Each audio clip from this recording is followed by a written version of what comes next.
Secret recipe MDH का जीरा SIP जल जीरा मसाला। सिप सिप जीरा सिप जीरा सिप MDH का जल जीरा सिप MDH का जल जीरा सिप। कि उत्तराखंड में आपदा जारी है। 24 घंटे पहले बादल फटने की घटना के बाद हालात अब भी भयावह हैं। सीएम पुष्कर सिंह धामी ने देहरादून में हालात पर एक समीक्षा बैठक भी की है। रेलवे लाइन के किनारे भारी लैंडस्लाइड हुआ है। देख सकते हैं भारी मात्रा में मलबा रेल की पटरी पर आ गिरा है। हरिद्वार में शिवालिक पर्वत पर लगातार लैंडस्लाइड और भूस्खलन के बाद रेलवे पर फिर मुसीबत टूट पड़ी है। बड़े बड़े चट्टान भी गिरे हैं जिन्हें तोड़कर हटाने की कोशिश जारी है। मंगलवार को करीब 1.5 महीने के दौरान तीसरी बार भूस्खलन होने से हरिद्वार देहरादून रेलवे रूट बाधित हुआ, जिससे 4 गाड़ियों का परिचालन रोकना पड़ा। लैंडस्लाइड के बाद भारी मात्रा में मलबा एक स्थानीय मंदिर में भी घुस आया, जिसे जेसीबी के जरिए हटाया गया। रास्ते बह चुके हैं। ये तस्वीरें कालीगढ़ गांव की है, जहां प्राकृतिक आपदा के बाद कई लोग फंस गए। एनडीआरएफ की टीम ने यहां फंसे 60 लोगों का रेस्क्यू किया, जिनमें अधिकतर महिलाएं थी।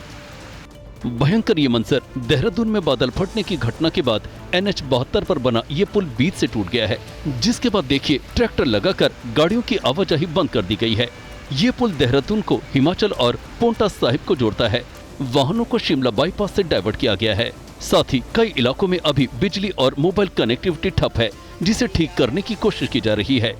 कल बादल फटने की घटना के बाद टोंस नदी में भारी मात्रा में मलबा आया। देख सकते हैं कि पुल के नीचे कंक्रीट और लकड़ियों के ढेर जमे हैं, जिन्हें हटाया जा रहा है।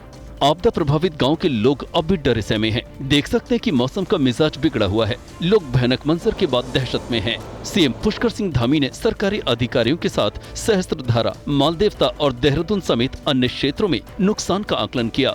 साथ ही राहत और बचाव कार्यों की समीक्षा बैठक की। और महाराष्ट्र के मराठवाड़ा में 4 जिले बाढ़ से पूरी तरह से प्रभावित बताए जा रहे हैं। बाढ़ की वजह से यहां पर बुरे हालात हैं। मूसलाधार बारिश से जनजीवन भी प्रभावित है। देखिए, तेज रफ्तार पानी के बीच लोग जान जोखिम में डालकर नदी पार कर रहे हैं। ये भयावह तस्वीरें महाराष्ट्र के मराठवाड़ा की हैं, जहां लातूर, बीड, धाराशिव और जालना में भारी बारिश हो रही है। पुलिस लगातार गश्त कर रही है। एनडीआरएफ की टीम लगातार हालात पर नजर रख रही है। दिन रात लोगों की मदद में जुटी है।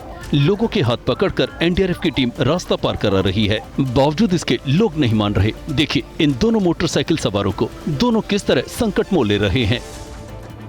इस बीच लातूर के हालात बेकाबू हो चुके हैं। औसा फायर ब्रिगेड की टीम ने अब तक 300 से ज्यादा लोगों को सुरक्षित बाहर निकाला है। पानी का बहाव कितना तेज है, पानी पुल को छू रहा है, जिससे पुल पर भी संकट मंडरा रहा है। घर डूबे हैं, चारों तरफ पानी है, फसलें बर्बाद हो चुकी हैं। महाराष्ट्र के पुणे की तस्वीरें हैं, जहां सड़कों पर पानी भरा है। भारी बारिश के बाद लुल्ला नगर जंक्शन के पास भारी जल जमाव की वजह से गाड़ियों की आवाजाही पर बुरा असर पड़ा है। इस बीच महाराष्ट्र के मुख्यमंत्री देवेंद्र फडणवीस आज बाढ़ग्रस्त इलाके छत्रपति संभाजीनगर और बीड जिले का दौरा करेंगे। नवरात्र से पहले वैष्णो देवी के भक्तों के लिए अच्छी खबर है। श्राइन बोर्ड ने एक बार फिर से यात्रा शुरू करने का ऐलान किया। दरबार की जय। माता वैष्णो देवी के भक्तों को 22 दिन बाद आज फिर से दर्शन का लाभ मिलना शुरू हो गया है। त्रिकुटा पहाड़ियों पर भारी बारिश और लैंडस्लाइड के बाद 34 श्रद्धालुओं की मौत के बाद तीर्थ यात्रा को 26 अगस्त को रोक दिया गया था। श्री माता वैष्णो देवी श्राइन बोर्ड ने भक्तों से अनुरोध किया है कि वे आधिकारिक संचार माध्यमों के जरिए जानकारी लेते रहें। 2 दिन पहले कुछ तीर्थ यात्रियों ने यात्रा शुरू करने की मांग को लेकर कटरा आधार शिविर पर प्रदर्शन किया था। इससे पहले तीर्थ स्थल बोर्ड ने 14 सितंबर को यात्रा फिर से शुरू करने का फैसला किया था। और वहीं हिमाचल प्रदेश में भी भारी बारिश की वजह से तबाही देखने को मिल रही है। फ्लैश फ्लड की वजह से लोगों को तो परेशानी है ही। नेता प्रतिपक्ष जयराम ठाकुर ने हालातों का जायजा लिया। हर तरफ तबाही का मंजर है। तबाही की तस्वीरें हिमाचल प्रदेश के मंडी की हैं, जहां एक बार फिर बारिश के बाद बाढ़ की स्थिति पैदा हो गई। देख सकते हैं कई बसें गिरी पड़ी हैं। बताया जाता है कि करीब 2 दर्जन बसें बाढ़ की आपदा में पूरी तरह से क्षतिग्रस्त हो गई हैं। धर्मपुर समेत कई जगहों पर हालात भयावह हैं। नेता प्रतिपक्ष जयराम ठाकुर ने बाढ़ और बादल फटने से प्रभावित परिवारों से मुलाकात की।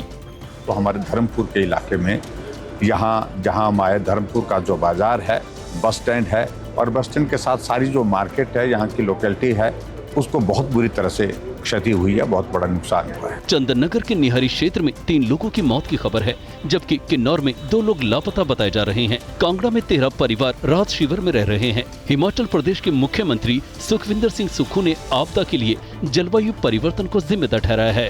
और पंथा घाटी में भी अभी बहुत बड़ा लैंडस्लाइड हुआ है, तो निश्चित रूप से अधिकतम बारिश होने के कारण और क्लाइमेट चेंज होने के कारण ये नुकसान प्रदेश को हुआ। ये है सीक्रेट रेसिपी MDH का जीरा सिर्फ जलजीरा मसाला।